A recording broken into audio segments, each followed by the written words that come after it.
নমস্কার বন্ধুরা, Bengali food and কিচেনে তোমাদের সবাইকে স্বাগত জানাই। চলে এসেছি আরও একটা মজাদার রেসিপি নিয়ে। আশা করছি তোমাদের সকলের ভালো লাগবে। আজকে আমি বানাবো এঁচোড় চিংড়ি। এঁচোড় চিংড়ি আমাদের বাড়ির সবাই খুবই পছন্দ করে খেতে, এমনকি আমিও। আর এঁচোড় চিংড়ি বানাতে অবশ্যই এঁচোড় গাছ পাঠা যাকে বলে সেটা তো লাগছেই। তার সাথে যেহেতু এঁচোড় চিংড়ি বানাবো সেজন্য চিংড়ি তো প্রথমেই তোমাদের দেখিয়ে দিলাম। ছোট ছোট চিংড়ি মাছ নিয়ে এসেছিলো বাজার থেকে, সেটাকে ভালো করে পরিষ্কার করে সেটাকে আমি ভেজে তুলে রেখেছি। আর তার সাথে ভেজে তুলে রেখেছি আলু, কারণ এঁচোড় চিংড়ি হোক বা মাংস যাই হোক না কেন, আলু ছাড়া কিন্তু কোনোভাবেই চলে না এই সমস্ত জিনিস আমাদের বাড়িতে। তো আলু তো দিতেই হবে, সেজন্য আলুও ভেজে তুলে নিয়েছিলাম। আর এখানে করে নিয়েছি মশলার মধ্যে কী কী আছে সবই বলবো। আর এইদিকে দেখো, এঁচোড়টাকে আমি ছোট ছোট করে খুব সুন্দরভাবে কেটে কুটে নিয়ে তারপর একটু ভাপিয়ে নিয়েছিলাম। আর তারপর সেটাও তেলে ভালো করে ভেজে তুলে রেখেছি।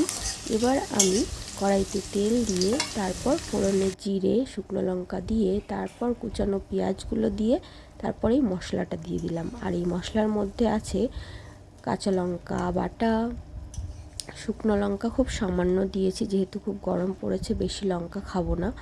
আর এখানে আছে আদা, জিরে, রসুন বাটা, সমস্তটাই এখানে আছে। আর তার সাথে দেখো পরিমাণ মতো নুন হলুদও দিয়ে খুব সুন্দরভাবে আমি কষিয়ে নিচ্ছি। মশলাটা খুব ভালোভাবে কষাতে হবে। আর তারপর আমি এঁচোড়গুলোকে খুব সুন্দরভাবে ভেজে তুলে রেখেছিলাম। আর এঁচোড়গুলো তো একটু ভাপানোও ছিল, সেই জন্য হাফ সেদ্ধ কিন্তু হয়ে গেছে। আর এখানে আমি একটুখানি নেড়ে চেড়ে তারপর আমি জল দিয়ে দেবো। আর জল দিয়ে আমি খুব বেশিক্ষণ আমার রান্না করতে লাগবে না। আর এই যে দেখো একটু কষিয়ে নিয়েছি। আর তারপর এই যে ভেজে রাখা ছোটো ছোটো চিংড়ি মাছগুলো দিয়ে দিলাম। আর এরপর আমি জল দিয়ে দেবো। তো জল দিয়ে আমি কিছুক্ষণ ঢেকে দিয়েছিলাম। আর আমি এই পরিমাণ জল দিয়েছি, খুব বেশি জল কিন্তু আমি দিইনি। বেশ এটা ফুটতে থাক। আর এই যে দেখো টকবক করে ফুটছে।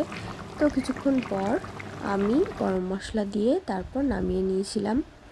আর হয়ে গেছিলো আমার এঁচোড় চিংড়ি। খুবই সিম্পলভাবে বানিয়েছিলাম যেহেতু প্রচণ্ড গরম, আর এই গরমে এঁচোড় খাওয়াটাও খুব একটা রিচ ব্যাপার। তো এই জন্য আমি খুব হালকা মশলায় একদম কাঁচা লঙ্কার ঝালে করেছিলাম এঁচোড় চিংড়িটা। আর খেতে ভীষণ ভালো হয়েছিল। তোমরাও চাইলে করে দেখতে পারো, আশা করছি ভালো লাগবে।